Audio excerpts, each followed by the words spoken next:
即摆学生使用手机甲网络是真普遍，毋但会造成学习袂专心，更有可能造成学习的严刑化现象。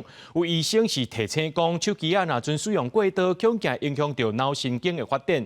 教育部表示，新版本的校园行动载具使用原则后礼拜会来公告，未来会用集中管理的方式。若这详细做法呢，会互每一间学校的老师、学生、家长做伙来讨论。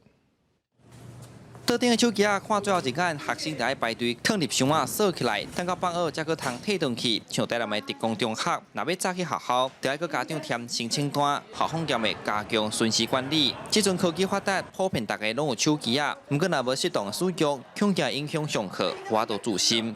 高中的话，势必现在手机还是有时候需要跟同学去做娱乐，还是会让他带去学校。但是像刚刚提到的说，让他去学习，什么时间该做什么样的事情。原则上是以手机柜，各班的导师他们会准备一个手机的保管箱。 来做管理。目前学校对手机的管理方式拢无同，有的是规定爱收起来，有的是开放交予学生自主管理。但在路中观察，若学生手机用过头，确实会影响学习成效，甚至出现学习严刑化现象。校方认为，这种需要靠学生本身的自律来维持。他充分的使用手机。 使用那个网络上面的各种的查询资料来帮助他学习。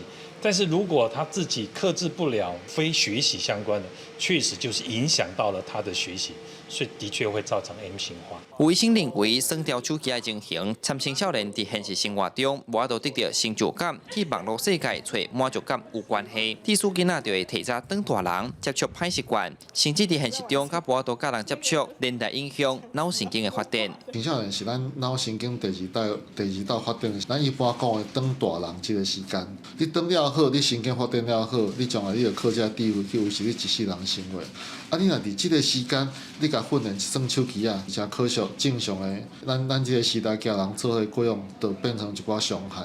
针对校园内使用电子产品的问题，教育部及时表示，校园行动载具的使用原则新版规范最近在公告，按算9月新学期正式实施。未来以学生及校手机集中管理为原则，那详细执行方式会尊重各校制定。